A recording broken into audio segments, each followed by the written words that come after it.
그래서 쉬운 방법은 없나요? 좀 더 쉬운 방법은 없을까요? 이렇게 묻는 게 우리들의 모습입니다. 그래서 뭐 체중을 줄이려면 적게 먹고 또 먹은 것보다 더 많이 운동을 해야 된다고 알고 있지만 사실 그게 쉽지 않기 때문에 사람들이 좀 더 간편하게 그 체중을 줄일 수 있는 방법은 없는가를 찾게 되고, 또 심지어는 무슨 알약 하나만 먹으면 체중이 쉽게 빠진다. 좀 사람들이 거기 현혹되어 가지고 다 그 약을 구입해서 먹는 일이 생긴다든가, 또는 그 쉬운 방법이라면 조금 위험하더라도 위험을 감수하겠다라고 생각하는 사람들이 많이 있죠. 우리가 정답을 몰라서 실수할 수도 있지만 정답을 알지만 쉬운 길을 찾다가 낭패를 보는 경우도 많이 있습니다. 그래서 쉬운 길을 제시하는 걸 제가 잘 믿지 않아요. 그래서 뭐 영어 단어 이렇게 하면 하루에 3,000단어 뭐 쉽게 외운다. 그래서 뭐 며칠만이면 영어를 다 독파할 수 있다. 이런 광고를 보면 믿지 않습니다. 그 어떤 공부에는 왕도가 없다 그러잖아요. 그러니까 그 게으름을 부리면서 어떤 머리 굴려가지고 열심히 노력을 하지 않고 열심히 공부하는데 시간을 쓰지 않으면서 최소한의 노력으로 최대한의 결실을 이루고자 한다면 그런 방법이 있을까요? 없습니다. 공부에는 왕도가 없어요. 공부는 처음 시작부터 마치는 그 시간까지 꾸준하게 성실하게 열심히 공부한 사람들이 더 많은 그 학문적인 그런 지식을 쌓을 수 있는 거지, 요령껏 해갖고 뭐 공부를 할 수 있는 건 아닙니다. 요령이 필요하지 않다는 게 아니라, 그러니까 가부터 학까지 가나다라 와서 처음부터 모든 일에 똑같은 공을 들여서 뭐 공부를 하라는 말이 아니라 그 과정을 전체를 다 훑어보는 노력은 해야 되지 않느냐 이거죠. 외국어를 잘 하려면 단어를 많이 알아야 되고 또 많이 읽어야 되고 많이 들어야 되고 그만큼 시간을 들여야 하고 연습도 해야 됩니다. 그런데도 불구하고 좀 더 쉬운 길이 없느냐라고 찾는 사람들 때문에 장사꾼들이 이제 등장하는 거죠. 그래서 그 장사꾼들이 제시하는 길은 둘 중에 하나입니다. 하나는 쉬운데 효과가 없는 길, 또 하나는 효과는 있지만 쉽지 않은 길. 이게 두 가지 길이 있어요. 그래서 효과는 있지만 전혀 쉽지 않은 길을 제시하는 장사꾼들은 그래도 양심적인 장사꾼들이고, 쉽지만 효과가 없는 길을 제시하는 장사꾼은 사기꾼입니다.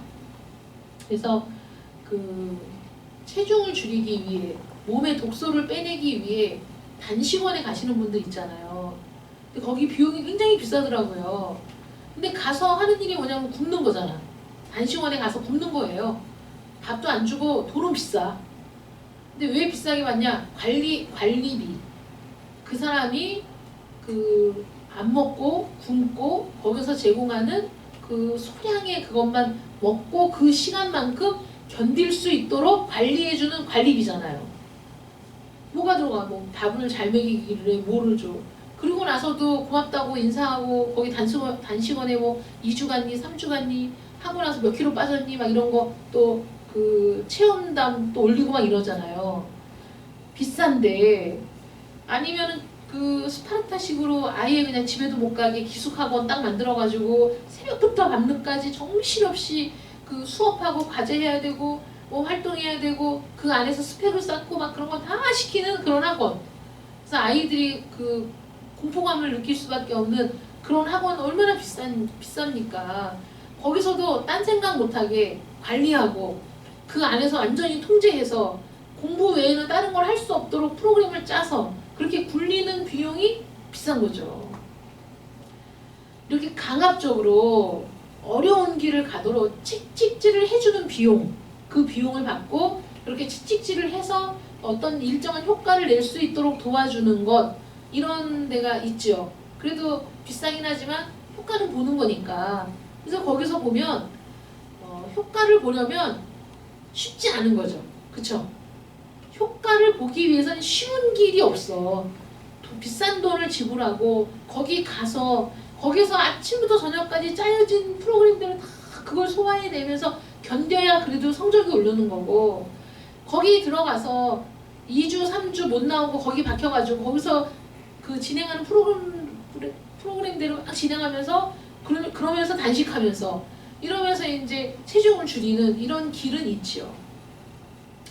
그래서 이런 장사꾼들은 그래도 양심적인 셈이고, 아니면은 아예 그냥 그 사기치는 사람들도 있습니다. 쉬운 길. 그래서 그 신문에 보니까 법원이 그 기소를 안 해가지고 경찰이 막 수사를 해가지고 법원에 그 구속영장, 그러니까 법원에다가 그걸 고발을 했어요, 경찰들이. 근데 법원에서 기각시켰어, 구속 기각. 그리고 기소를 아예 안 해가지고 더 이상 진전이 안 돼서 또 이제 한다고 하는데, 뭐냐면 그 인도의 무슨 그 신이 자기에게 현현했다라고 얘기하면서 수맥을 그 탐지하는 수맥봉 들고 다니면서 그걸로 사람들을 현혹해가지고 33억을 갈취한 사람들이 있는 거예요. 근데 거기에 의사, 한의사, 약사들도 다 거기 꼬임에 빠져가지고 돈을 막 어떤 사람은 16억, 어떤 사람 몇 억씩 따가다 바친 거예요. 이 수맥봉이 굉장히 아주 작은 그거에도 반응해서 추가 막 흔들리게 돼 있대요. 그거는. 그러니까 이제 가져가서 그 당신에게 그 선한 업이 많이 쌓여 있으면 그 당신의 모든 문제가 다 문제를 해결해 준다, 이 신이. 그래서 이제 그거 가져갔을 때 가만히 있는데도 이 추가 이제 막 흔들리는 걸 보고 사람들이 거기에 넘어갔대요. 그래가지고 아니 그래서 원하는 게 어쨌든 잘 되는 거잖아. 잘 되는 거, 병 고치는 거, 아니면 부자 되는 거, 이런 거. 자기는 아무것도 안 해도 어떤 신의 그 영향력으로 뭔가를 성취하고자 하는 욕심 때문에. 그래서 어떻게 수를 썼는지 모르겠지만 그 사람을 만나면 이게 그 추가 진동을 더 많이 하고 이게 올라간대요. 그 사람을 만날수록 조금씩 더 올라가니까 그 사람을 만나야지, 이제 만나야 되고, 그 사람이 그 선업을 올리는데 그 뭐를 해야 된다고 하면 돈도 내야 되고 이러면서, 그러니까 결국은 자기의 그 욕심이죠. 욕망 때문에 쉬운 길이 있어요. 만나면 되고, 돈 있는 사람은 돈 주면 되고, 어떤 사람은 병원도 팔고 약국도 팔아가지고 그렇게 내고, 어떤 사람은 그 병자가 치료를 다 끊어버리고 그 선업을 쌓아서 병이 치료된다는 말을 듣고 그거에 올인을 해가지고 눈이 실명되고, 그리고 체중이 25kg래요. 그런데도 치료를 거부하고 있대. 그걸로 나을 수 있다. 참 사람이 이 잘못된 믿음도 이런 그 맹신에 빠지면 아무것도 들리지 않는 거예요. 그래서 어떤 사람은 또 6억인가를 갖다 바쳤는데 너무 창피하다고 고발을 안 한 사람도 있대요. 그러니까 그 중에 이제 고발한 사람들의 건을 가지고 수사를 해서 넘겼는데도 법원이 기소를 안 하고 있어서 이게 진척이 안 된다는 거예요. 수사를 해서 넘기면 거기서 기소해서 그 법적인 책임을 물어야 되는데, 법원에서 아예 기각해버리면, 기소조차 안 하면, 그러면은 이게 그 처벌을 못 받는 거죠.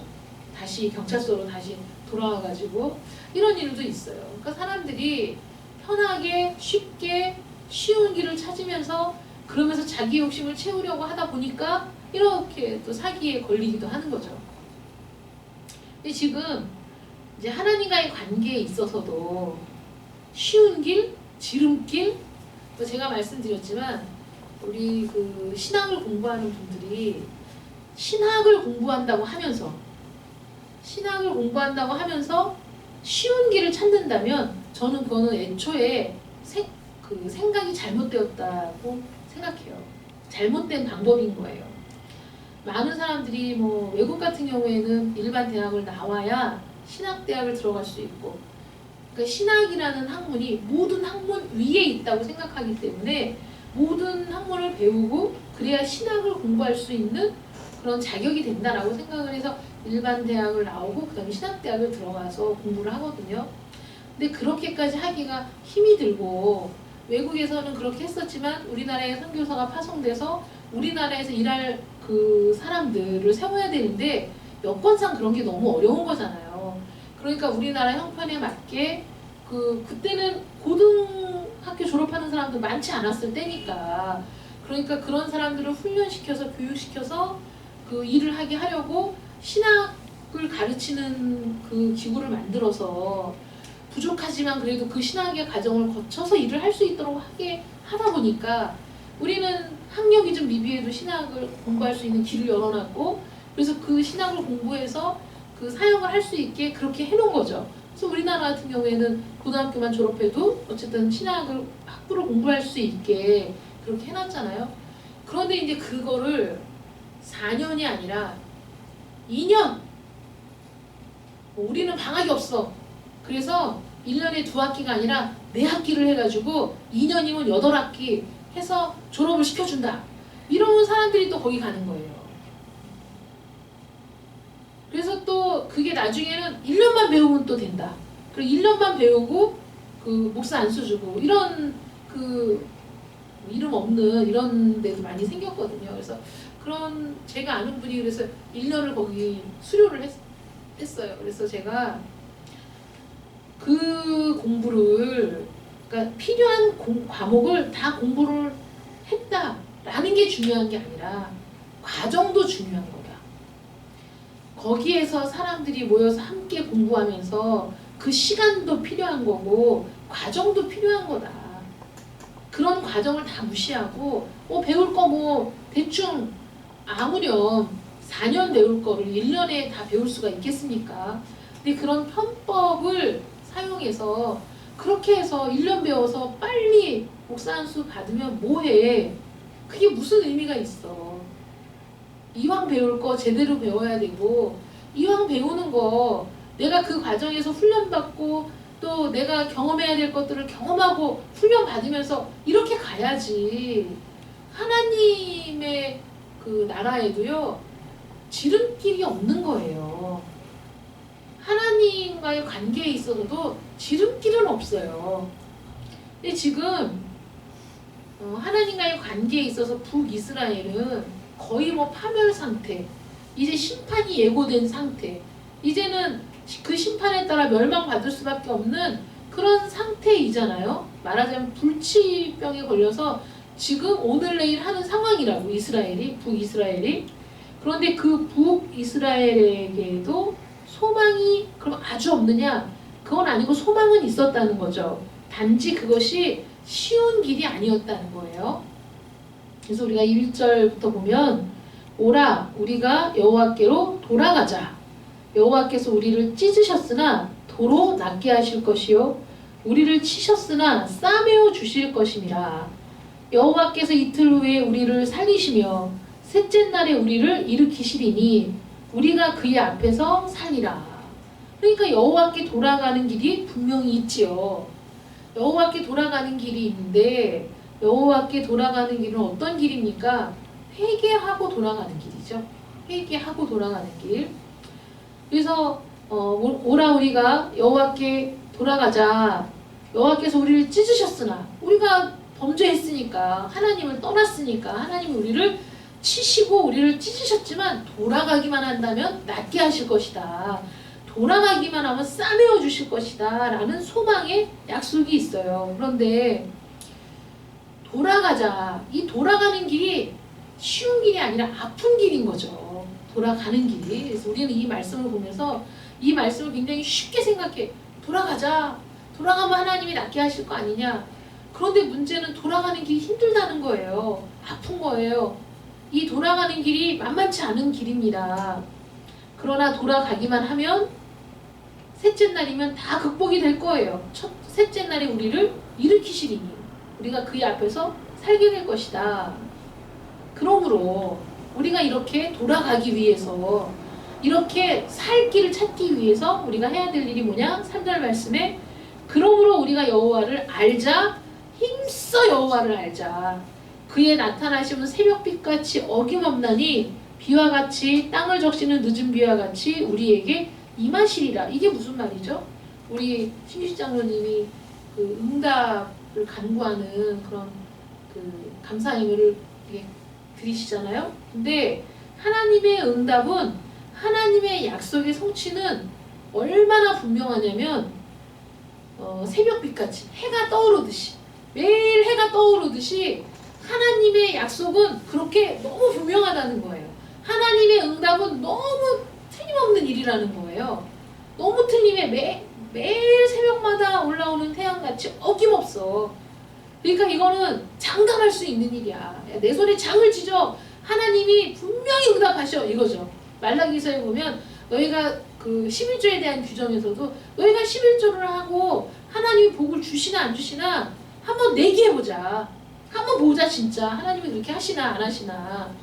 하나님이 약속 응답하시나 안 하시나 봐라. 아침에 누가 뭐 애를 써서 태양이 올라오나? 누가 뭐 그 전날 그 고사를 지내나? 그런 거 없어도, 사람들이 죄를 지어도, 사람들이 우리 마음대로 살아도 어김없이 태양이 떠오르듯이 하나님을 알기 위해 애쓰는 자들에게 하나님은 반드시 만나주시고 반드시 응답하신다. 뭐 이른 비와 늦은 비 같이 하나님은 그렇게 우리에게 임하신다. 그래서 여호와께 돌아가는 길이 뭐냐? 여호와를 아는 것. 여호와께 돌아가는 길이 여호와를 아는 것인데 힘써 알아야 돼요. 그러니까 여러분, 힘을 쓰다는 건 애를 쓰는 거잖아요. 최선을 다하는 거잖아요. 그냥 가만히 있어도 다 이루어지는 쉬운 길, 나는 아무 노력 안 해도 그냥 이 알약 하나만 먹으면 살이 그냥 쭉쭉 빠지면 얼마나 좋아. 그런 거 있으면 그냥 진짜 뭐 세계적인 가부가 된다니까. 그런 약 하나 만들면. 아니면 약 하나만 먹으면 머리카락이 막 쑥쑥쑥쑥 막 자라. 이런 게 있으면 얼마나 좋겠어요. 없어. 그러니까 만병통치약이란 있을 수가 없는 것이고 그런 특효약이라는 게 없다니까요. 없어. 만약에 있으면 그 사람은 억만장자가 돼. 진짜로. 그렇게 정말 탁월하게 모든 사람에게 효과가 있는 것들이 아직까지 없는 거거든요. 그런데 여호와께 돌아가는 길이 뭐 수월하게 편안하게 그냥 저절로 되는 길이 있느냐? 없다는 거죠. 여호와께 돌아가기만 하면 사는데, 여호와께 돌아가는 길이 여호와를 아는 것, 힘써 여호와를 아는 것, 그 길밖에 없다는 거예요. 여기에서 히브리어로 이 여호와를 알다라는 말이 야다라는 말이잖아요. 남녀의 동침. 그래서 서로를 정말 분명하게 아는 그런 관계처럼 그 정도로 친밀하게 하나님을 분명히 아는 그런 아는 것, 거기까지 가야 되는데, 이스라엘 백성들은 금송아지 앞에서 바알을 숭배하는 일에 심취해가지고 하늘의 여신에게 떡을 바치고 성전 안에 우상을 세우는 이런 짓거리를 하다가 그 모든 것들을 다 버리지 않으면 하나님을 알 수 있는 길이 없죠. 그렇지 않습니까?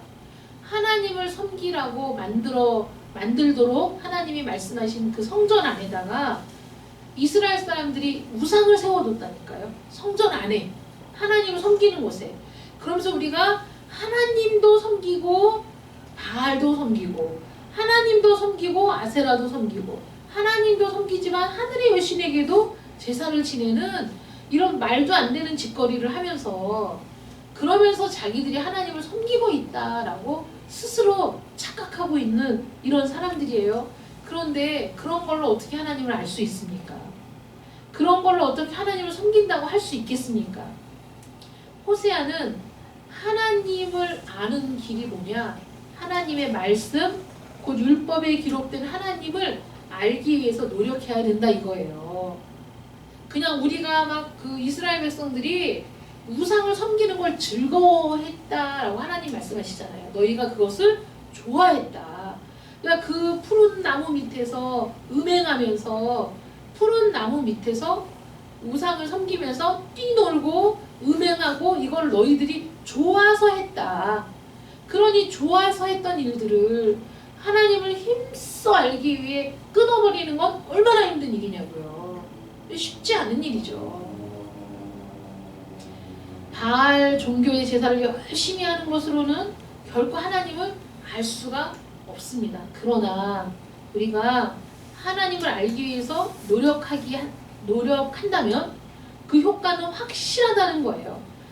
하나님은 아침이 되면 해가 뜨고 우기가 되면 비가 오는 것만큼이나 너무나 분명하고 확실하게 하나님을 알기 위해 애쓰는 사람, 하나님께 나아오는 사람들을 확실하게 치료해 주시겠다 이렇게 말씀하시는 거예요. 그래서 비록 힘들지만 효과는 보증한다 이렇게 얘기하고 있는 것이죠. 문제는 이들을 단체로 가둬놓고 아침부터 밤까지 스파르타식으로 훈련을 시키는 그런 게 아니라 이들은 스스로 깨우치고 돌아와서 하나님을 힘써 아는 일에 최선을 다해야 되는 겁니다. 그게 이스라엘 백성들이 해야 될 일이었던 것이죠. 하나님을 아는 길에 왕도가 없어요. 지름길이 없습니다. 우리 간증을 들으면 우리가 어떤 생각이 드냐면 간증을 들으면서 은혜를 받기도 하지만 간증을 들으면서 왜 이 사람들은 이토록 쉽게 은혜를 받고 은사를 체험하고 이렇게 쉽게 모든 일이 막 해결되는 것 같은가 이런 생각 들을 때 없습니까? 그런 생각 들을 때 많잖아요. 이렇게 얘기를 좀 아니 이 사람은 또 어찌 이리 쉽게 성공을 했는가 이 사람은 어떻게 이렇게 하나님이 말씀하시고 은혜를 베푸시고 이렇게 하나님을 분명히 알게 해주실까. 그런데 나의 삶을 보면 그렇게 오랫동안 기도해도 우리 남편은 우리 자녀들은 왜 변화가 없을까를 고민하는 게 우리잖아요. 그래서 그 다른 사람이 잘 됐다는 걸 시기하는 게 아니라 다른 사람이 잘 됐다 뭐 이런 얘기를 들으면 저 사람은 저런데 나는 왜 이럴까 이러고 낙심이 될 때가 얼마나 많으냐고요. 그런데 그런 게 아닌 것 같아요. 제가 볼 때 내가 이렇게 해서 하나님이 은혜를 주셨다, 은사를 받았다 이런 분들이 없다는 게 아니라 그럴 수도 있겠지만은 그러나 그 이면에 감추인 그 이면에 드러나지 않고 묻혀버린 그 사람 나름대로의 힘든 시간들과 씨름의 시간들은 분명히 있었을 것이다. 그것들을 간증을 할 때는 그런 면들은 묻히고 그 다음에 뭐라고 해야 될까? 대단히 놀랍고 특이한 일들만을 얘기하다 보니까 그러니까 그 밑에 수없이 많은 시간들은 우리에게 전달이 안 되는 것 같다. 그리고 많은 사람들이 막 고통받고 힘들고 어렵고 뭐 기도했는데 뭐 응답이 없고 이런 얘기를 간증하진 않잖아요. 기도했더니 하나님이 응답하시고 이런 것만 간증을 하다 보니까 그래서 간증이 참 어려운 거예요. 간증이 정말 처음부터 끝까지 하나님의 영광을 위한 것, 하나님의 섭리를 나타내기 위한 것에 온전한 초점이 맞추어지지 않으면 자기 자랑이 되고 자기 능력을 과시하는 게 되고 자기만큼 은혜 받은 사람이 없다고 얘기하는 것이 될 수 있어요. 그래서 항상 조심해야 돼요. 정말. 그래서 4절 말씀 보면 에브라임아 내가 내게 어떻게 하랴 유다야 내가 내게 어떻게 하랴 너희의 인애가 아침 구름이나 쉬 없어지는 이슬 같도다.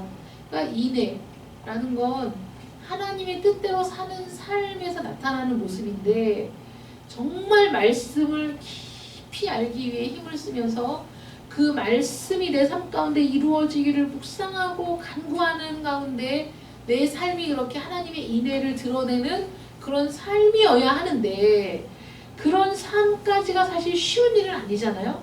그런데 이들이 순간적으로 눈에 보이게 어떤 퍼포먼스처럼 그런 일들을 하기는 하지만 그러나 쉬 없어지는 이슬처럼 쉬 없어지는 아침 구름처럼 너희에게서 그런 모습을 지속적으로 발견하기가 어렵다. 그래서 내가 선지자들을 통해서 그들을 치고 또 하나님의 입의 말씀으로 그들을 죽이는 심판을 하셨다는 것이죠. 그러면서 6절 말씀 보시면 나는 인애를 원하고 제사를 원하지 아니하며 번제보다 하나님을 아는 것을 원하노라. 이게 하나님 마음이라는 거예요.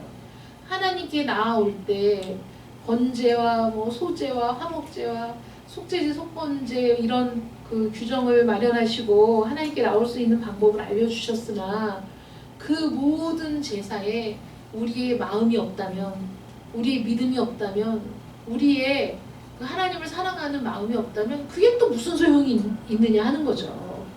예배의 시간에 앉아 있으나 정말 하나님을 사랑하는 마음이 없다면 이 시간에 앉아 있는 것도 무슨 소용이 있겠느냐, 아무 의미가 없다는 거거든요.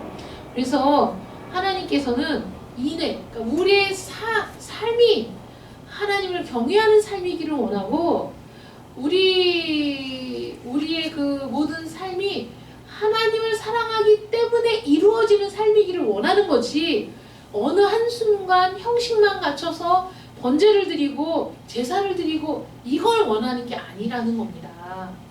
우리가 하나님 앞에 나아가는 길을 만들어 주셨을 때 우리가 하나님께 나아갈 수 있는 길을 열어주신 하나님의 은혜를 찬양하면서 하나님 앞에 소나 양이나 염소를 끌고 가면서 하나님을 만나는 것에 대한 기쁨, 하나님을 만나는 것에 대한 소망, 그런 부푼 마음을 가지고, 그러나 죄인이기 때문에 하나님 앞에 설 수 없는 그런 죄인이기 때문에 내 자신의 죄를 애통하면서, 그러면서 그럼에도 불구하고 만나주실 수 있는 길을 열어주신 것을 감사하는 마음으로 하나님께 나아가야지, 그런 마음이 전혀 없이 형식만 갖추기 위해 나간다면 그게 하나님이 어떻게 받으실 만한 제사가 될 수 있느냐. 그러니 나는 제사보다 순종을 원한다라는 말씀도 사실 같은 맥락 아니겠습니까? 제사보다는 인애를 원해, 번제보다 하나님을 아는 것을 원한다, 이런 말씀은 하나님이 너무너무 간절한 탄식이죠. 이스라엘을 향한. 그러니까 이스라엘이 엉뚱한 데 힘을 낭비하고 오히려 마음은 우상을 섬기는 일에 가 있으면서 이 어떤 형식, 어떤 한 부분만 번제를 드리고 제사를 드리는 일을 한다면 무슨 소용이 있겠습니까? 하나님이 원하시는 것은 성대한 제사, 번제 이런 것들이 아니라 그 한 사람 한 사람, 그 사람들이 하나님을 힘써 알기 위해 애쓰는 것, 하나님을 아는 지식, 그것이 훨씬 더 중요한 것이다.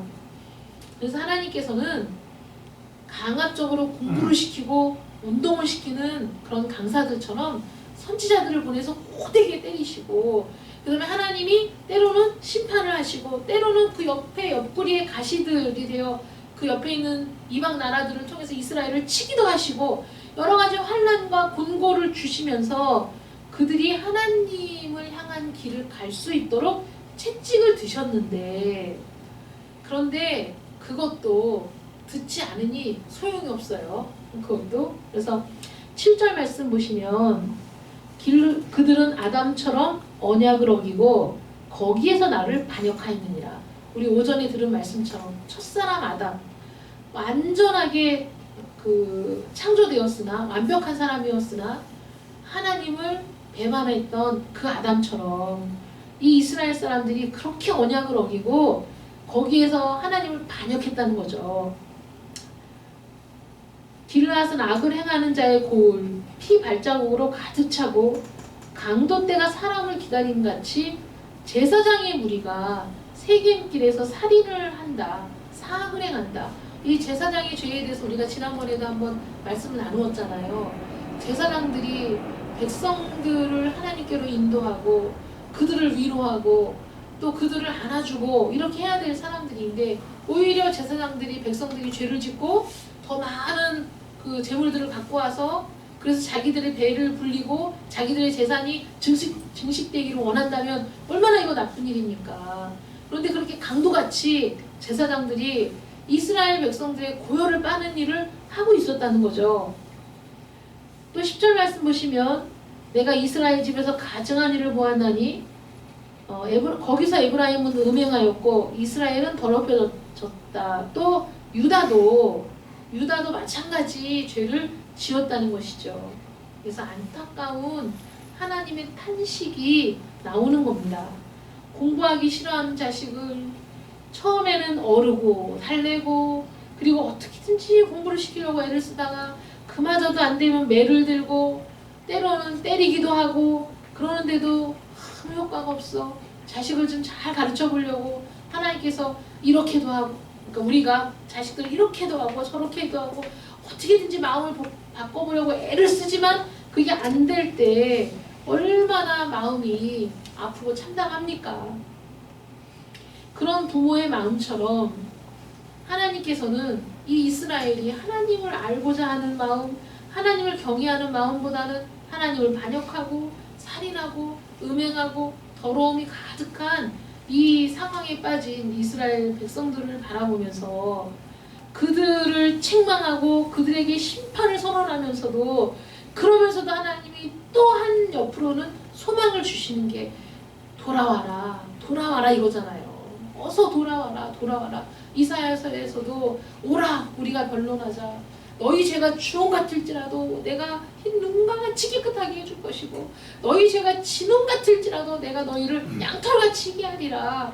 이런 말씀이 사실 호세아서의 말씀하고 동일한 말씀 아니겠어요? 와, 좀 와, 내게로 와, 나에게 와서 묻고 나에게 와서 너희들이 힘들고 어려운 일이 있을 때 나에게 와서 그것들을 털어놓고 나에게 도움을 요청하고 나에게 그 모든 일들을 상의하고 와라.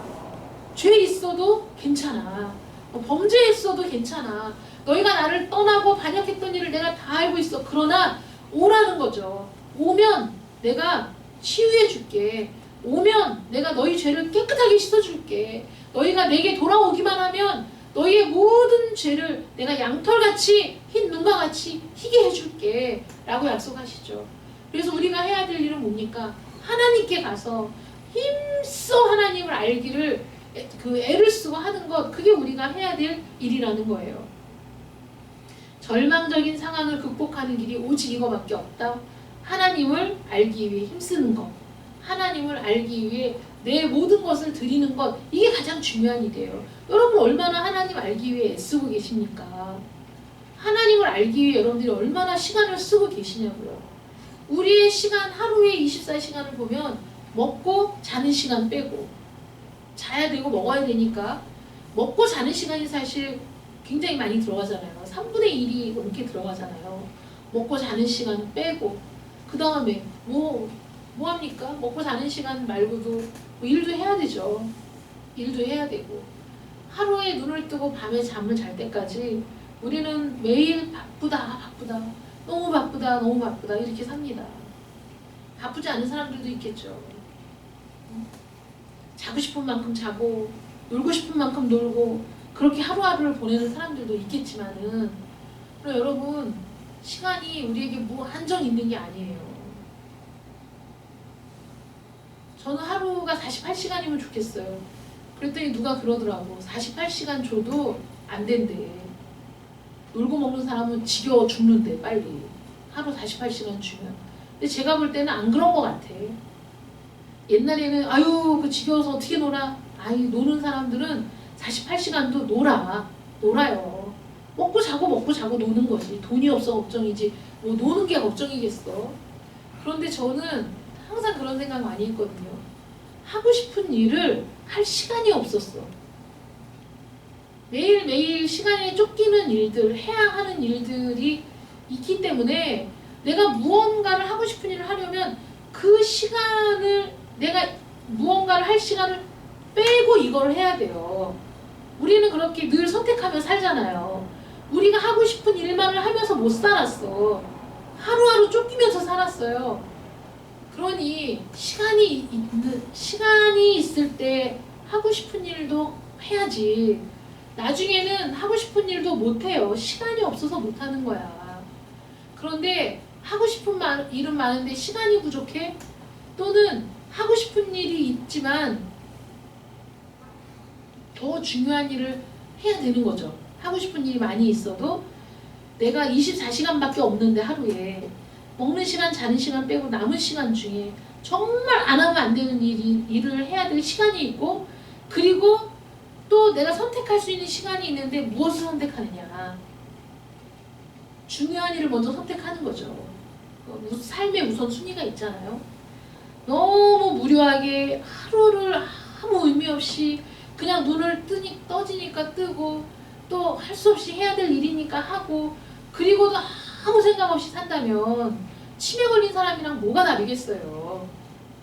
아무 생각 없이 산다면 치매 걸린 노인네하고 무슨 상관이 있어. 요즘에는 젊은 사람도 치매 잘 걸려요. 무의미하게 사는 사람이 얼마나 많아요. 생각 없이 사는 사람이 얼마나 많아. 꿈도 없고 이상도 없고 하고 싶은 일도 없고 그저 날마다 먹을 걱정 없이 놀기만 하면 좋겠다는 사람들이 있는데 그 인생을 살아서 또 무슨 의미가 있겠어. 인생에 의미가 없는데 인생에 또 무슨 즐거움이 있겠어요. 사람이 자기 자신이 의미 있는 일을 했다고 생각할 때 보람이 있는 거예요. 보람이 있는 일을 할 때 사람이 자기 자신에 대한 자존감이 높아지는 거야. 뭘로 살아? 아무것도 안 하고 놀기만 하면서 뭘로 살겠어요? 그러니 삶에 대해서 치열하지 않은 사람이 자기가 지금 어떤 상황인지 알고 싶겠냐고. 이스라엘 백성들은 그걸로 충분했거든. 여로보암 시대에는 잘 살았으니까. 그래도 그 시대에 잘 살면서 부국 강병을 자랑하면서 영적으로는 한도 끝도 없이 저 밑바닥에 처박혀가지고 하나님의 심판은 계속 선지자들을 통해 쏟아지는데 자기들의 잘못을 깨닫지도 못하고 있으니 병든 걸 알지도 못하니 얼마나 심각한 거냐. 위암사기라 언제 죽을지 모르는데 그것이 이제 폐에도 간에도 퍼지고 림프절에도 퍼졌으니 여러분 림프절에 암이 전이되면요. 림프절은 장기처럼 간, 위 여기에 국한되어 있는 게 아니잖아요. 림프절은 전신에 퍼져 있는 거예요. 그러니 림프절에 전이가 되면 전신으로 암이 퍼져버리는 거잖아.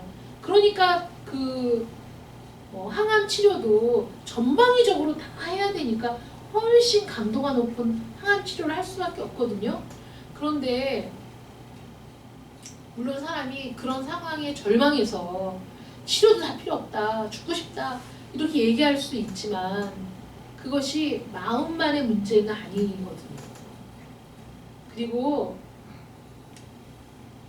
지금 육체의 질병이 절망스럽지만 더 절망스러운 건 영혼이 죽어있는 게 더 절망스러운 거예요. 이 육체 뭐 오래 살아야 100세, 120세 더 되겠어요. 이 육체가 그 정도 살다가 죽는 거는 너무 당연한 일이고 그거는 정해진 일이잖아요. 그런데 그 100년, 120년 사는 그 삶을 유지하기 위해 사람이 그거 못 살아서 절망하고 그거 못 살아서 낙심하고 뭐 링거줄 다 뽑고 막 난리치고 한다면 그러면 영원의 삶을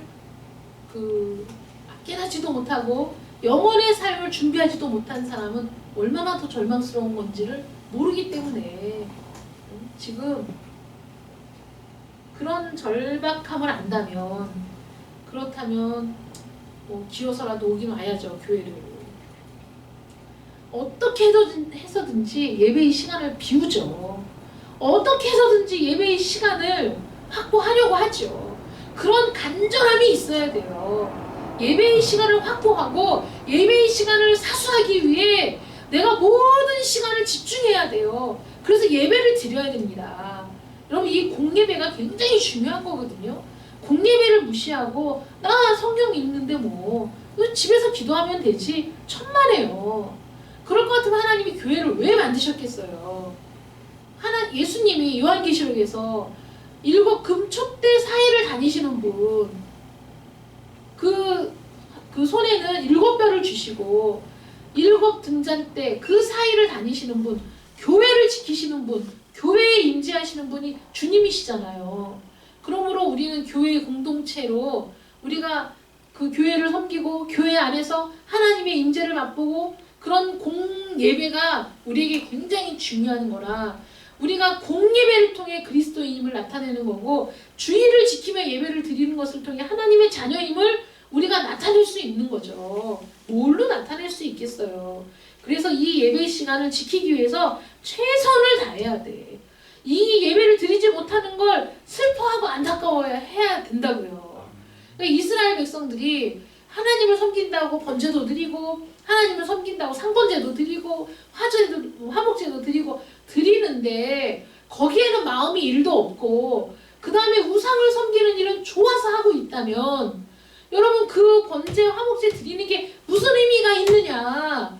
아무 의미 없다고 하나님이 탄식하시는 것처럼 내가 하나님을 그래도 믿는다고 말은 하면서 집에서 성경도 읽고 기도도 한다고 핑계를 대면서 사실 그거는 마지 못하는 일이고 내가 좋아하는 게임, 내가 좋아하는 TV, 내가 좋아하는 드라마, 내가 좋아하는 이 핸드폰 이게 내 마음, 내가 더 좋아하는 거야. 그럼 하나님이 그게 우상이라고 얘기한다고요. 그게 우상이지. 뭐가 우상이야? 좋아하는 게 우상이지. 하나님을 좋아하는 마음은 일도 없고 하나님을 예배하고자 하는 마음은 그 열정은 그 열심은 그 예배 시간을 사수하기 위해 눈물을 흘리며 기도하는 마음은 없으면서 시간이 되면 가고 못 되면 안 가고 어쩔 수 없다고 얘기하면서 내가 하고 싶은 일은 열과 성을 다해 한다면 그게 우상이지. TV가 우상이고 드라마가 우상이고 핸드폰이 우상이지. 내 손에 성경책이 없을 때는 안타깝지 않다가 내 손에 핸드폰이 안 보이면 불안해서 아무 일도 못하는 그러면 핸드폰이 우상이지. 그게 없으면 아무것도 못하잖아요. 할 일이 없는 것 같아. 여러분들에게만 하는 얘기가 아니라 내 얘기야 내 얘기. 핸드폰이 없으면 할 일이 없는 것 같고 신경질 나고 갑자기 모든 일이 재미가 없는 것 같은 거예요. 화장실에 들어가도 핸드폰 갖고 들어가야 되고 핸드폰 들어가서 5분이면 쌀똥을 30분 동안 싸면서 이거 쳐다보느라고 있으니 내가 하나님의 전에 더 머물기 위해서 30분이 5분 같고 1시간이 10분 같은 그런 삶을 살지 못한다면 그러면은 우상 숭배자하고 다를 게 없다. 무슨 옛날에 호세아서에 보니까 야 이 사람들은 푸른 나무 밑에서 우상을 섬기고 무슨 바알 그 상을 세우고 아세라 상을 섬기고 나는 이들보다 낫지. 천만에요. 뭐가 나 낫기는 똑같지. 우리 심정은 똑같은 거지. 바알을 섬기고 아세라를 섬기면서 그들이 좋아했대잖아요. 좋아서 한 일, 하나님보다 더 좋아하는 일, 하나님을 힘쓰 아는 일보다 더 내 마음이 끌리고 좋은 일, 그게 다 우상이지. 그러니 여러분 여호와를 힘써 아는 일이 쉬운 일입니까? 하나님께 돌아가는 일이 쉬운 일이냐고요. 쉽지 않다니까요. 내가 정말 집중해야 되고 힘을 내야 되고 최선을 다해야 되고 내 정신머리를 억지로라도 붙잡아가지고 하나님을 향해 나아가지 않으면 어떻게 하나님을 알겠어. 힘써야 된다니까. 힘써야. 공부에 왕도가 없듯이 이 세상에서 가치 있는 것 치고 짧은 시간에 손쉽게 얻을 수 있는 것이 하나도 없어요.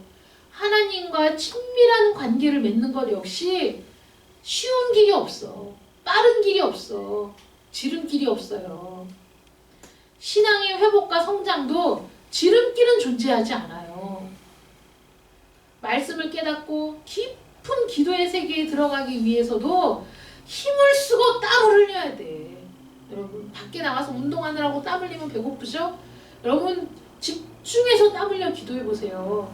기도 30분 하면 허기가 져서 발발 떨릴 정도예요. 이 뱃속부터 그 있는 진액을 다 짜내서 기도를 해야 돼. 그러면 허기지고 힘들어요. 그래서 기도를 깊이 하고 나면 정말 허기지고 배가 고파요. 기도 끝나고.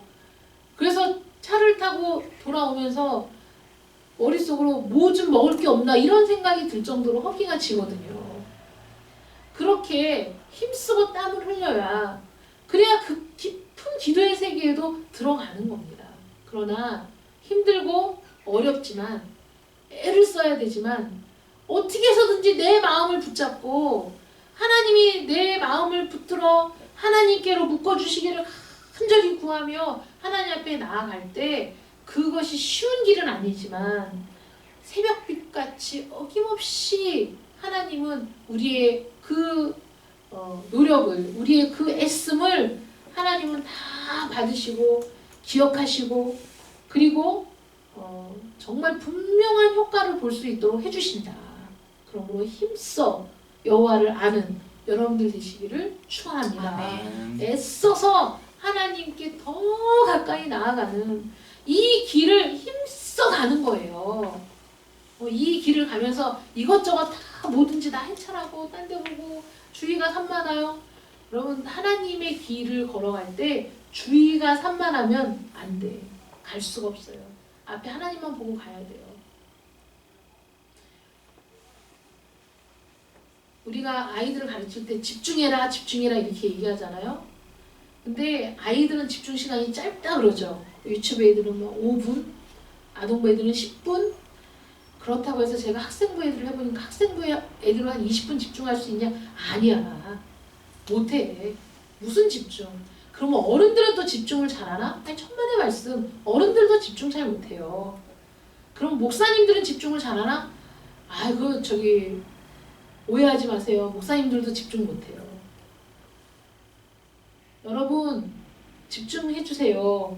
지금부터 광고를 드리겠습니다. 그리고 광고를 하잖아요. 광고를 들은 사람이 몇 프로나 될 것 같아요? 제 경험상 50%가 안 돼. 나머지 50%는 광고를 못 들었대. 언제 그런 얘기 했냐. 이렇게 얘기해요. 정말 미치고 팔짝 뛸 일이죠. 2번, 3번 얘기해도 못 들었다는 사람이 있을까요? 없을까요? 있어요. 집중을 안 하는 거야. 사회자가, 인도자가 어떤 광고를 하고 중요한 일이기 때문에 이 일정에 대해서 얘기를 하면 그 말을 다 귀 기울여서 잘 듣고 할 수 있을 것 같죠? 아니에요. 심지어는 그 정권위원회에서 결정된 사항을 총무가 노회장 단톡방에 정리를 해서 올려줘라. 그래서 정리를 해서 올려줬어요. 그러면 노회장들이 그 올려준 거를 딱 보고 자기네 노회에 가서 그 총회 광고를 할 때 총회에서 이러이러한 결정이 있었습니다라고 그대로 해주면 되잖아요. 그 해준 것도 그대로 안 하는 분이 있고 그 해준 걸 가서 얘기했더니 정권위원이 노회장 말고도 정권위원이 속해 있잖아요. 강도에. 그 다른 분이 그렇게 결정되지 않았다고 손들고 또 얘기해가지고 그 노회장이 또 총무님 우리 이렇게 얘기가 돼서 총무님이 이렇게 올려주셨잖아요. 예 그랬죠. 근데 우리 진경 노회장님이 그렇지 않다고 노회 시간에 노회장이 잘못 알고 있는 거라고 또 얘기해가지고 자기가 다시 확인하는 거라고 이렇게 100명도 안 되는 인원이 모여도 그 안에서 어떤 일이 이루어지고 결정된 사항을 다시 얘기해줘도 못 알아듣거나 아니면 그 순간에 집중을 안 하거나 잘못 오해하거나 자기 생각대로 생각하거나 하는 사람들이 언제나 있어요. 그러니 우리가 하나님께 집중하기 위해서 얼마나 신경을 써야 되냐고요. 얼마나 우리의 정신을 차리고 바라봐야 되냐고요. 안 그러면 순식간에 갈 길을 잃어버리고 순식간에 하나님의 뜻도 잃어버리고 그리고 내가 보기에 좋은 대로 그냥 사는 거예요. 그게 우리인 거예요. 오늘 그 교동문에 나와 있는 그 말씀 여러분들 가서 다시 한번 읽어보세요. 우리 하나님은 어떤 하나님이신가? 눈에 보이는 대로 판단하지 않으시는 분, 귀에 들리는 대로 판단하지 아니하시는 분, 오직 하나님이 세운 공의, 하나님이 세운 법도에 의지해서 판단하시는 분이기 때문에 하나님의 판단은 절대 오차가 없어요. 하나님의 심판은 그 공의로 이루어지는 겁니다. 이스라엘 백성들을 하나님의 공의로 심판하실 때 그들은 거기서 벗어날 길이 없는 사람들인 거예요. 그러니까 하나님의 공의의 심판에서 벗어날 수 있는 사람이 아무도 없는데 하나님은 그 심판을 예고하시면서 한 가지 길을 알려주셨어요. 그런데 너희가 여호와께 돌아와 힘써 여호와를 알기로 작정하고 그 길을 걸어간다면 그러면 소망이 있어. 이렇게 얘기해 주시거든요. 우리에게도 마찬가지죠. 우리에게 무슨 소망이 있겠어요? 그런데 우리에게 한 가지 소망이 있다면 하나님을 힘써 알기 위해 땀을 흘리는 거예요. 하나님을 바라보는 겁니다. 집중하는 겁니다. 그 하나님이 나의 하나님이시고 나의 모든 것 되시고 나의 삶을 다스리시는 분이시고 그래서 하나님이 말씀하시면 거기에 즉시 순종하고 하나님이 명령하시면 그 길을 죽어도 따라가는 그런 여러분들 되시기를 축원합니다. 아멘. 그래야 그 길이 우리가 사는 길인 거예요. 얼마나 순식간에 우리의 눈을 빼앗는 일들이 얼마나 많습니까?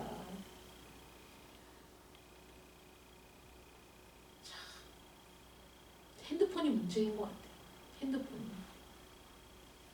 우리 이 눈썹 문신 해주시는 그 목사님이 뭐 리터치 하러 언제 오실 거예요? 그러면 핸드폰 딱 들고 거기다 막 저장을 해요. 그래서 기록하지 않으면 다 잊어버리고 생각이 안 나서 실수한다고 거기다 다 기록을 하는 거예요. 그런데 노예날은 기록을 안 해. 정말 중요한 거는 기록을 안 해. 그래서 잊어버려. 이것도 잊어버리고 저것도 잊어버리고. 그래서 저는 성격이 그런가 원래 그런가 왜 그런가 막 의혹이 많았었는데 요즘에 이렇게 신방 가고 자주 만나면서 내린 결론이 관심 있는 건 기록을 하는구나. 본인의 관심 영역 안에 있는 건 기억을 하기 위해서 기록도 하고 체크도 하는구나. 그러니까 지금까지는 노예에 관련된 일들은 그렇게 관심 있는 분야가 아니고 중요한 분야가 아니었기 때문에 잊어버리고, 내가 지금 노예에 소속된 지 그분이 5년이 넘었는데 5년 더 됐죠? 더 됐는데 노예비가 얼마인지 아직도 몰라. 낼 때마다 물어보는 거야. 낼 때마다 얼마예요? 이렇게 물어보는 거예요. 노예 봉투를 만들어줘도 봉투를 만들어준다면 끝이야. 그 다음에는 안 갖고 와. 그러니 얼마를 냈는지 얼마를 밀렸는지도 모르고, 제가 그걸 하면서 목사님 지난달에 안 냈어요. 안 냈어요? 의문도 없어. 뭐 낸 거 같은데요 라든지 언제까지 낸 거 아닌가요 라든지 이런 게 전혀 기억이 없어요. 그러니까 그냥 아주 순박하게 언제까지 내고 뭐 몇 달 밀렸어요. 밀렸어요? 준비해갖고 자는 주머니에서 막 꺼내가지고 거기에서 돈 되는 대로 주는 거예요. 그게 변하지 않아. 5년이 지나도 변하지 않아. 제가 몇 번 야단쳤어요. 목사님이 노예원으로 가입한 지가 지금 몇 년인데 아직까지 노예비가 얼마인지 모른다는 건 관심이 없는 거다. 마음이 없는 거다. 그리고 또 사람이 또 착하긴 해가지고 죄송합니다. 그러지 말아야 되는데 한 번도 화내는 거 못 봤어. 또 야단을 쳐도. 잘못했어요. 다음부터는 신경 쓸게요. 근데 똑같아. 근데 보니까 이 사람의 관심 영역 안에 들어가 있지 않구나. 그래서 그렇구나. 마찬가지죠. 우리도. 하나님이 우리 관심의 영역이 있습니까, 여러분? 여러분들 관심의 영역이 하나님이 있어요? 하나님의 사랑을 받고 싶어요? 하나님의 그 애정을 받고 싶습니까? 하나님의 응답을 받고 싶습니까? 하나님께 더 가까이 나아가고 싶습니까? 그러면 우리의 삶은 달라질 수밖에 없어요. 그러면 우리의 생각이 달라질 수밖에 없어요. 우리의 삶이 달라질 수밖에 없어요. 왜냐하면 중심이 그게 되기 때문에.